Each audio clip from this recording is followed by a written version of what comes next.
December 19th, 1967. 8:47 a.m., 12 miles west of Bien Hoa Air Base, South Vietnam. The Hughes OH-6 Cayuse drops to 10 feet above the jungle canopy.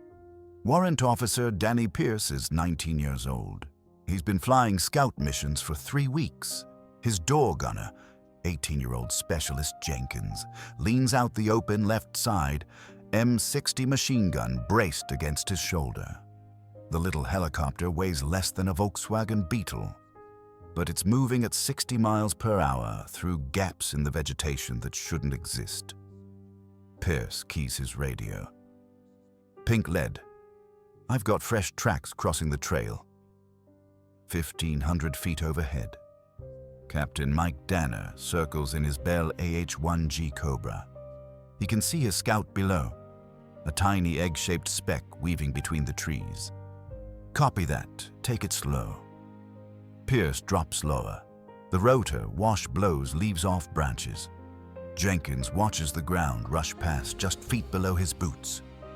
And then he sees them. Footprints. Dozens of them. Maybe an hour old. That's when the jungle opens fire. The distinctive crack of AK-47s, metal pinging against aluminum skin. Pierce yanks the cyclic hard right and throws a purple smoke grenade.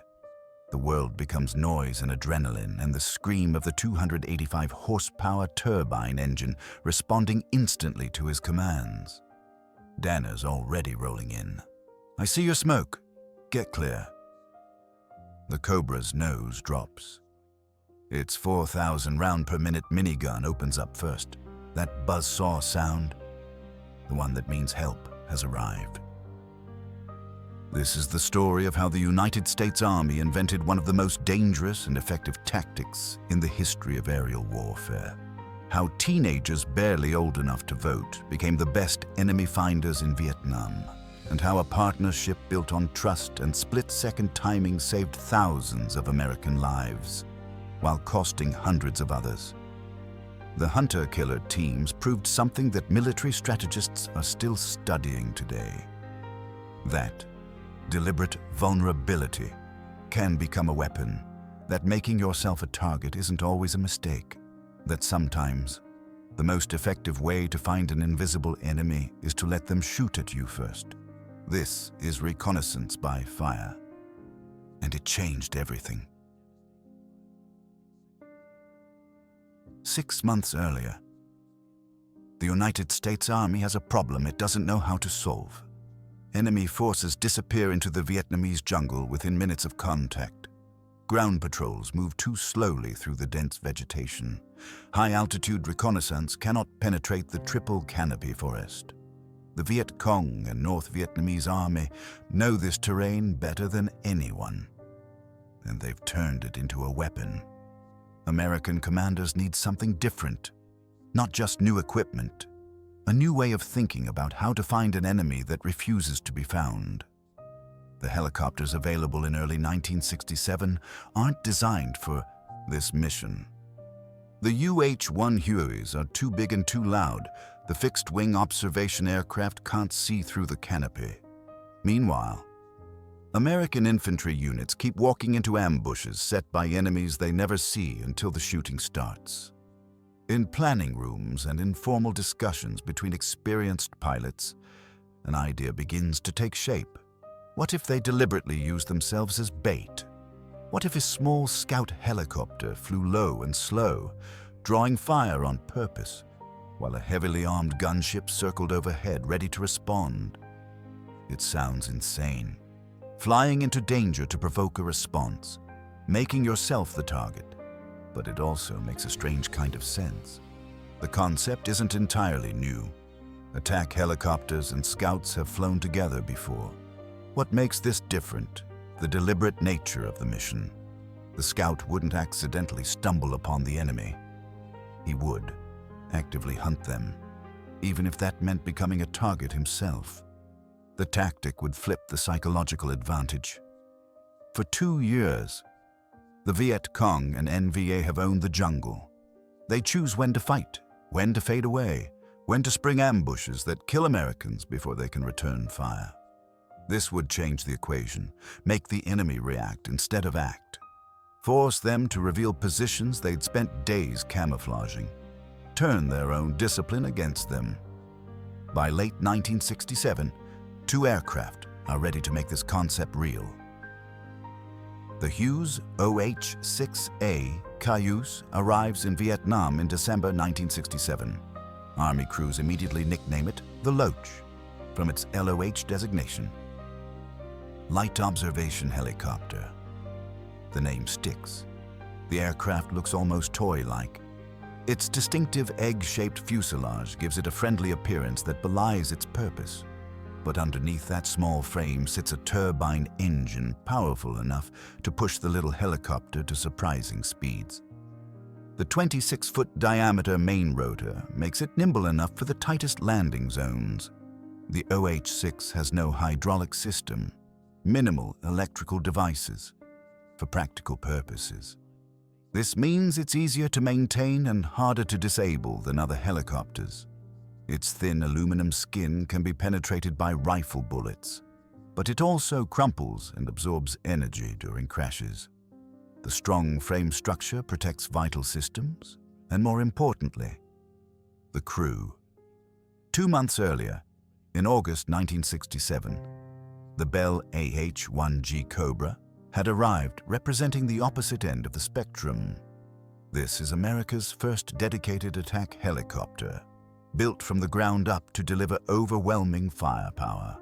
It has a sleek, narrow profile with tandem seating that puts the gunner up front and the pilot behind and above.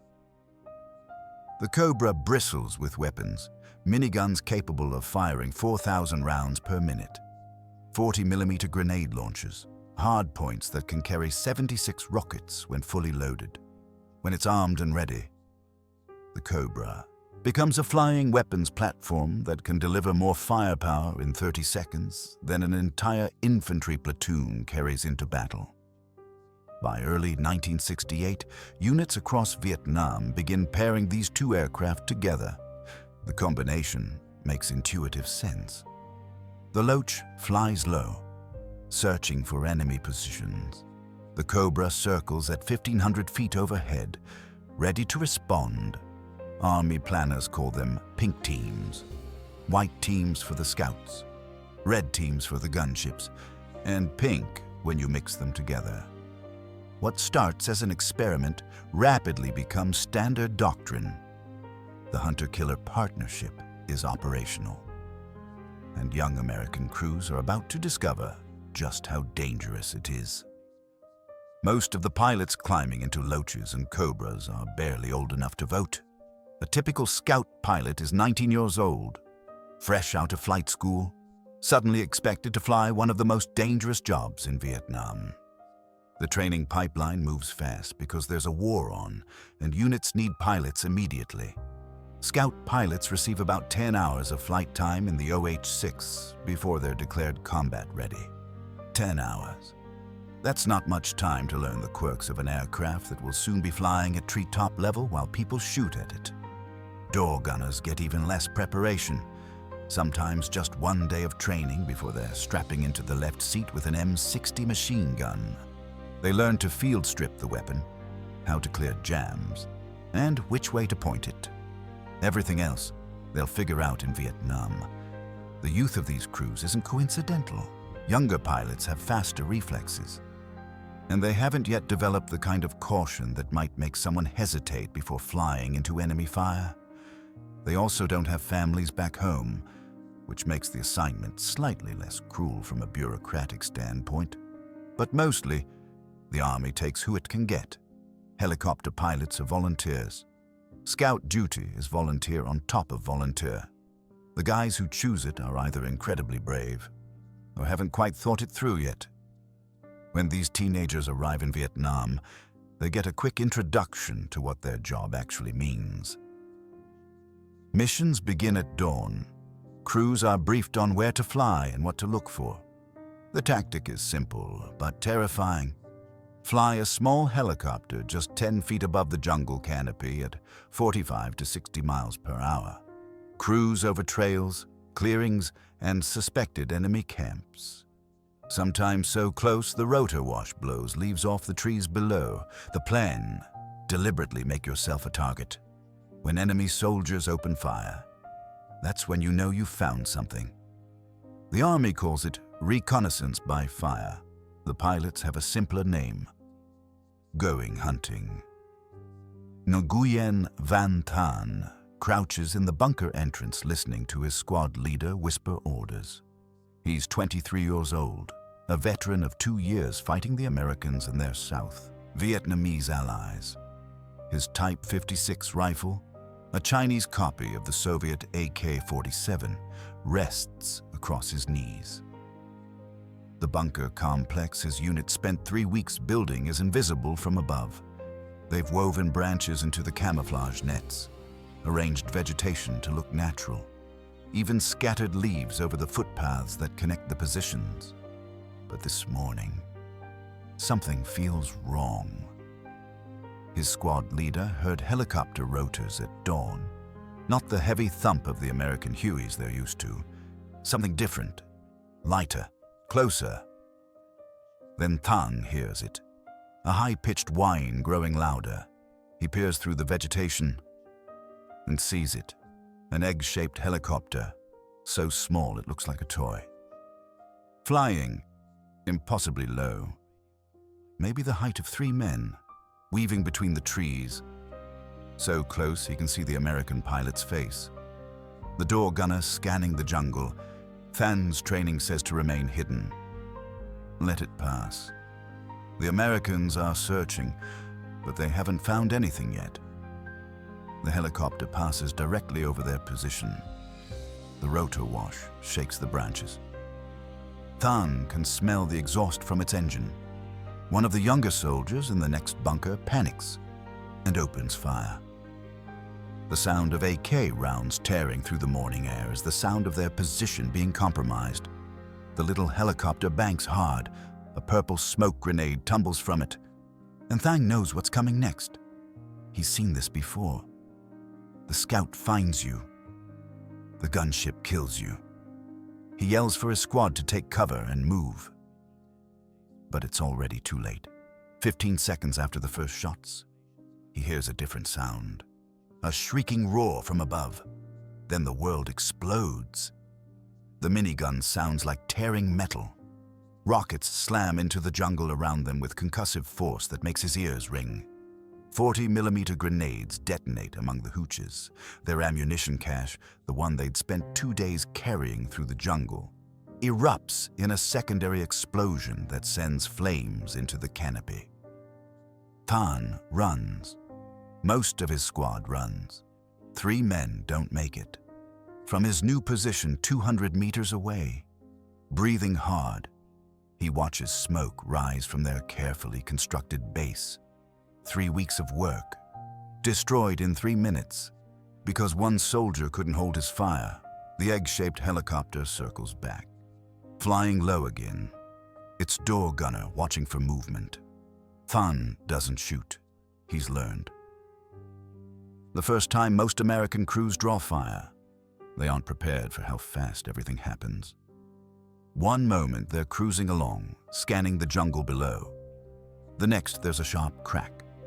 The distinctive sound of an AK-47, followed by the metallic ping of a round hitting the aircraft's aluminum skin.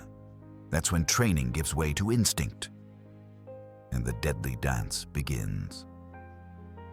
The Loach pilot has maybe 2 seconds to react. He'll immediately brake hard, yanking the cyclic stick to one side while pushing the pedals to spin the aircraft in a violent evasive maneuver. At the same time, the door gunner tries to suppress enemy fire with his M60 machine gun, and the pilot grabs a smoke grenade to mark the target's exact location. Red, purple, or yellow smoke billows up through the canopy. It all happens in a blur of noise, adrenaline, and muscle memory. 1,500 feet overhead, the Cobra pilot has already rolled into position, eyes locked on his partner below. The radio crackles with calm voices even though everyone knows what's about to happen. Within seconds, the gunship is screaming down toward the target with all its weapon systems armed. First comes the minigun, electric-powered weapons that can spit out 4,000 rounds per minute. So fast it sounds like a buzzsaw tearing through metal. The sound becomes music to the Loach crew's ears because it means help has arrived. Then the pilot unleashes rockets. White smoke trails streaking downward as up to 76 of them hammer the target area. The 40mm grenade launcher thumps out explosive rounds. The jungle below erupts in fire and debris. But the scout's job isn't finished. After the Cobra's first pass, the Loach slips back in to assess damage and see if more strikes are needed. Sometimes the enemy keeps firing and the whole process starts again. Other times there's just silence and smoke drifting through the trees. The coordination has to be perfect, or people die. Surprisingly, the tactic works better than anyone expected. The Viet Cong and North Vietnamese army have gotten very good at hiding from traditional reconnaissance, but they can't resist shooting at a helicopter flying right over their heads. Their discipline breaks. They open fire, and that split-second decision gives away positions they'd spent days camouflaging. It's a psychological trap as much as a tactical one. By late 1968, hunter-killer teams are flying missions across South Vietnam, finding enemy base camps, supply caches, and troop concentrations that ground patrols would have spent weeks searching for. These teenage crews are saving American lives on the ground, but they're paying a steep price in the air. After those first terrifying weeks, something unexpected happens. The crews who survive start seeing things nobody taught them to look for, flying the same routes day after day. These young Americans develop skills that turn them into the best enemy finders in Vietnam. The door gunners sitting in the open doorway just feet from the ground, rushing past, develop the sharpest eyes. They learn to read footprints like a book. Fresh prints show damp earth and clear edges, maybe an hour or two old. Older tracks have dried out and blurred at the edges. They can tell the difference between one man walking and 10 men walking, between sandals and boots. The pilots watch the bigger picture, looking for trampled grass that marks hidden paths through the vegetation.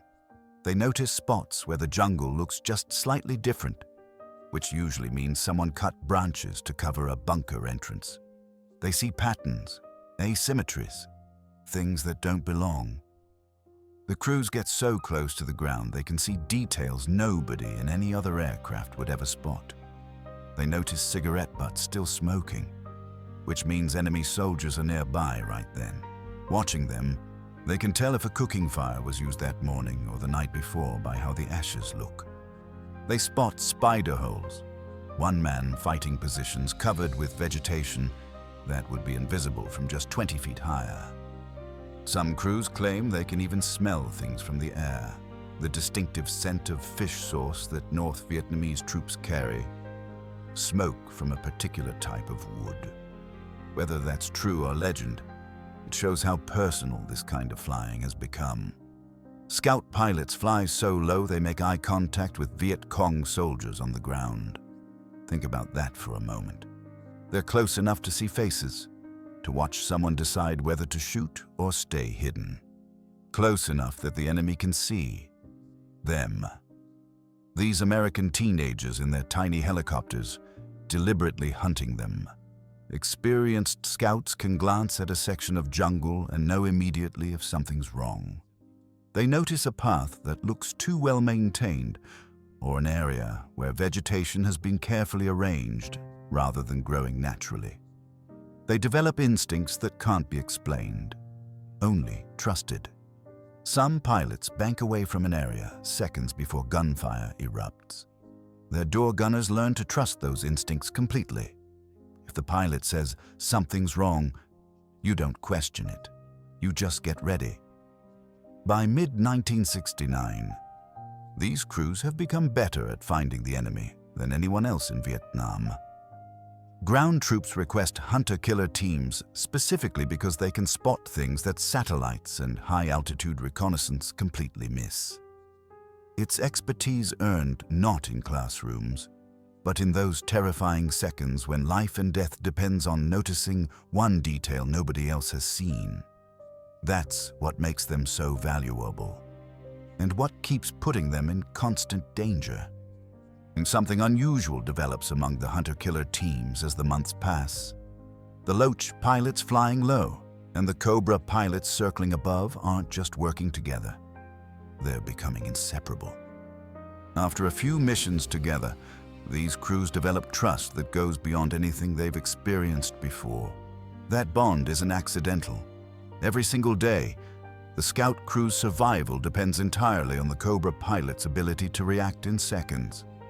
Meanwhile, Cobra crews watch from above as their Loach partners deliberately fly into danger, knowing they have to be ready the instant things go wrong. After enough missions, together, they can communicate with just a few words or even a tilt of the aircraft. A certain radio click might mean, "I see it too," or "get ready." A particular flight pattern could communicate, "Something feels wrong here," without saying a word. These private languages emerge naturally from flying together day after day. The best teams operate almost like one organism split between two aircraft. Other crews can see it when they fly. There's just something different about how the tight teams move together through the sky. The trust shows up in how Cobra pilots react when their scouts get hit. When a Loach goes down, the Cobra doesn't just provide cover. They stay overhead until help arrives. No matter how dangerous it gets, they'll expend every round of ammunition if necessary to protect their downed partners.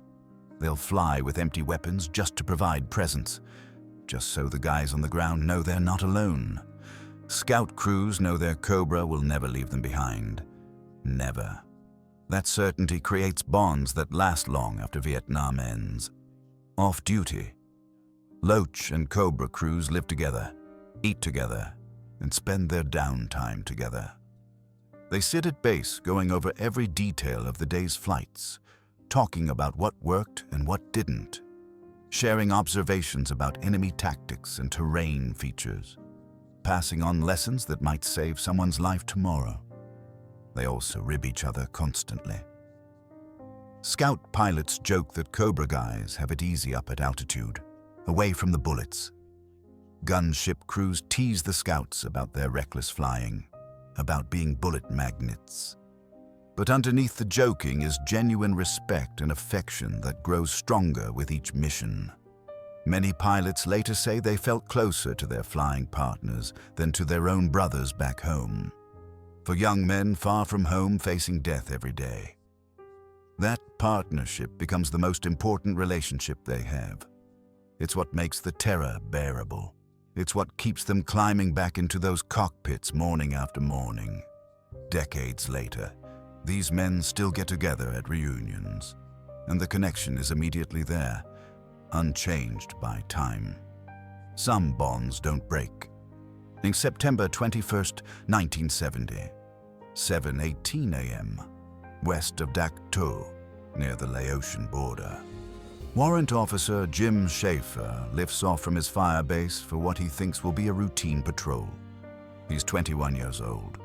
Been flying Loaches for about a month. The mission is to scout an area where ground units reported possible enemy movement the previous night. Schaefer flies his standard pattern at 50 feet, weaving between the trees. His door gunner scans the jungle below. They've been working the area for about 20 minutes when the gunner spots fresh footprints crossing a stream bed. Schaefer drops lower, following the tracks through increasingly dense vegetation. The trees close in around them. The gaps get tighter. He's threading the eye, little Loach, through spaces that seem impossible. AK-47 fire rips through the thin skin. Multiple weapons. He feels the aircraft shudder. His door gunner returns fire while Schaefer throws a purple smoke grenade and brakes hard left. The little helicopter responds instantly despite taking hits. 1,500 feet overhead. His Cobra pilot has already seen the smoke and is rolling into his attack run. "I've got your position. Get clear." Schaefer gains altitude and distance as the first rocket streaks downward. Impact points blooming with orange fire among the hooches. The minigun follows, that distinctive buzzsaw sound echoing across the valley. His door gunner watches secondary explosions erupt. They found an ammunition cache, but Schaefer's Loach has taken serious damage. The engine is making sounds it shouldn't. Grinding metal. A high-pitched whine that means something critical has been hit. He feels vibrations through the controls that tell him he's got minutes, maybe less. He radios his Cobra. "I'm not going to make it back to base." His partner responds immediately. "I'm with you. Find a spot." Schaefer nurses the dying helicopter for half a mile before the engine starts seizing. Black smoke trails behind them. The controls are getting mushy, harder to manage. He picks a small clearing, barely wider than his rotor diameter, and begins his descent. The damaged aircraft wants to spin, but he fights it down, using every bit of his minimal training plus the instincts he's developed over the past month. The Loach hits hard. The landing skids collapse, but that egg-shaped fuselage absorbs the impact. Both crewmen scramble out, grabbing their weapons, expecting to fight. The Cobra stays overhead, circling tight. Enemy soldiers are moving toward the downed Loach. Schaefer can hear them in the jungle. But his Cobra partner keeps them at bay, making repeated passes and expending every rocket and round of ammunition it carries. When the rescue Huey finally arrives, 20 minutes later, Schaefer looks up to see his Cobra partner still there, flying with empty weapons, just to provide presence. They'd never leave him behind. Back at base that evening, the Cobra and Loach crews sit together going over what happened. The camp they'd found yielded intelligence about a planned attack on a nearby fire base. Their mission probably saved American lives. But Schaefer's Loach is done. They count 43 bullet holes in the wreckage. It's his first time getting shot down. It won't be his last. By late 1969, the numbers tell a story nobody wants to acknowledge. Scout pilots are looking at an average life expectancy of around 6 months in combat. 6 months. That's not some vague military estimate.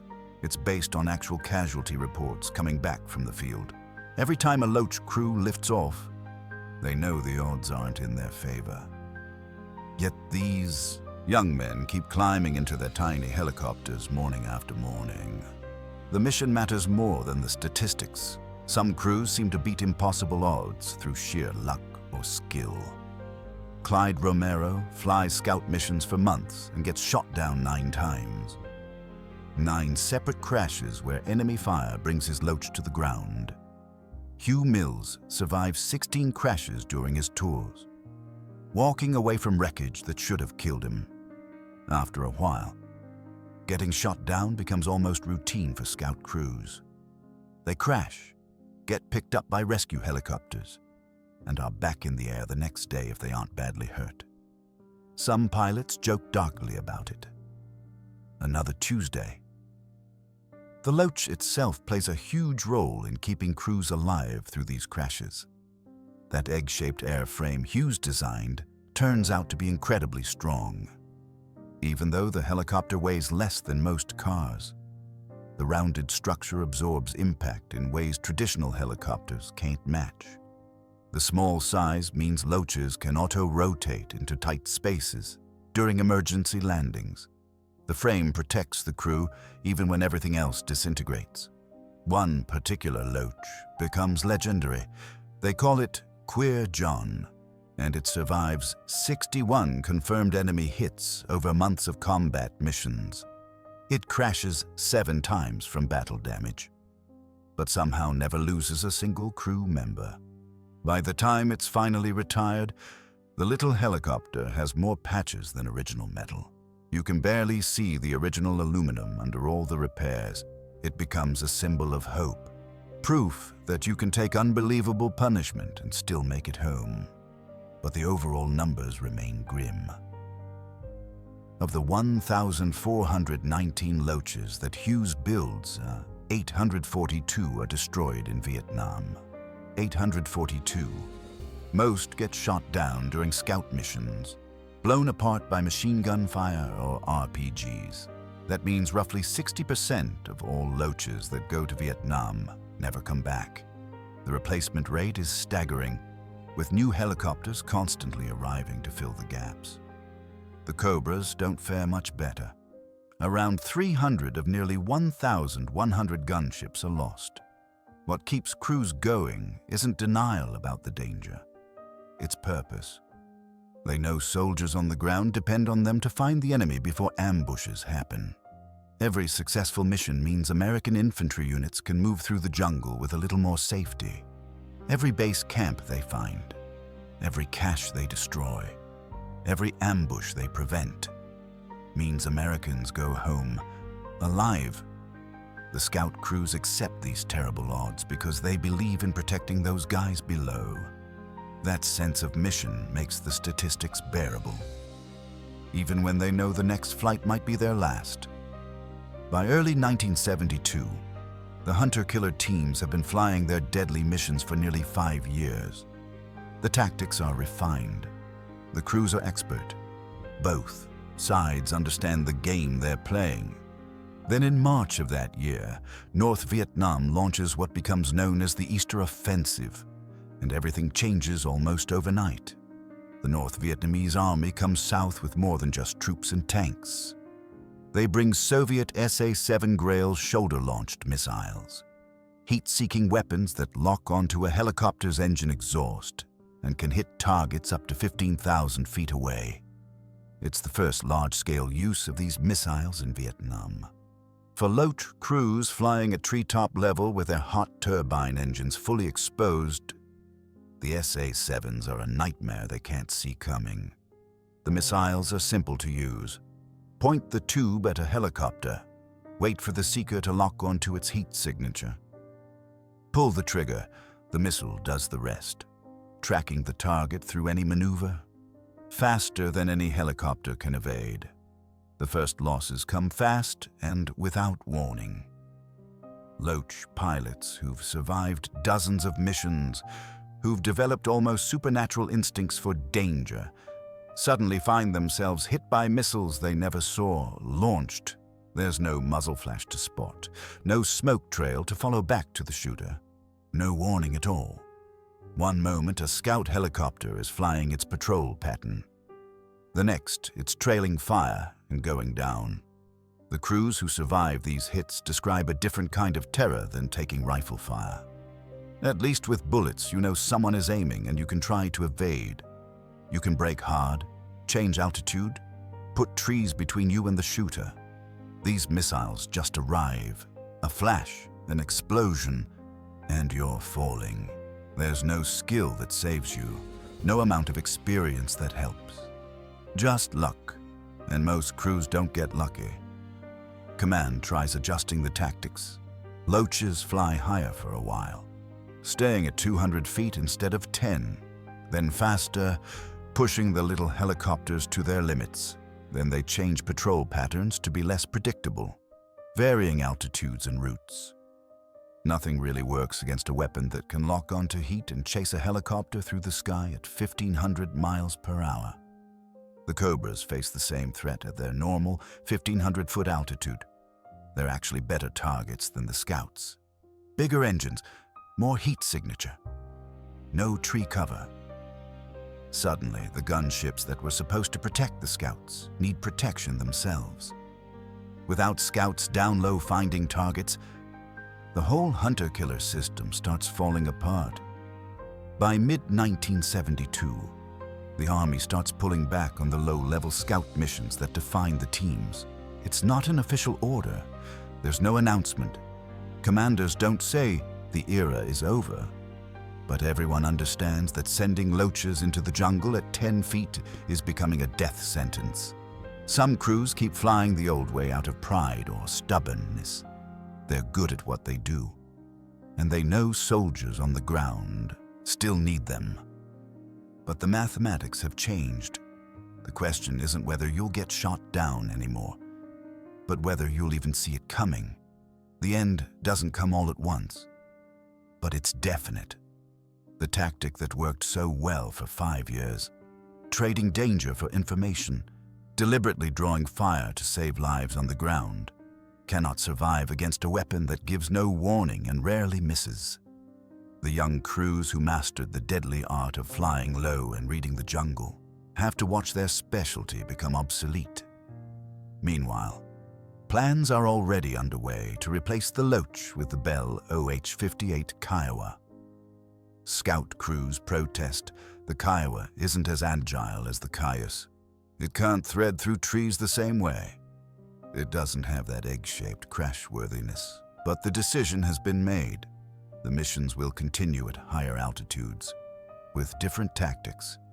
The hunter-killer teams will evolve rather than disappear. But the days of buzzing the treetops at 60 miles per hour are over. An era of unprecedented courage and innovation has ended, brought down by technology that made bravery irrelevant. After the war ends in 1975, the hunter-killer tactics fade into history, but the aircraft that flew them don't disappear completely. The OH-6 Loach gets a second life in the most elite units in the military. Special Operations Forces love the little helicopter's speed and agility. They create the AH-6 Little Bird and MH-6 for covert missions. These modernized versions still weigh about the same as the original Loach, but they carry night vision systems, advanced electronics, and precision weapons that Vietnam-era pilots couldn't have imagined. They can insert a 6-man team in 30 seconds, provide sniper platforms from the air, conduct precision strikes in urban environments where larger helicopters can't operate, even today. Little birds fly dangerous missions around the world with Special Operations Forces.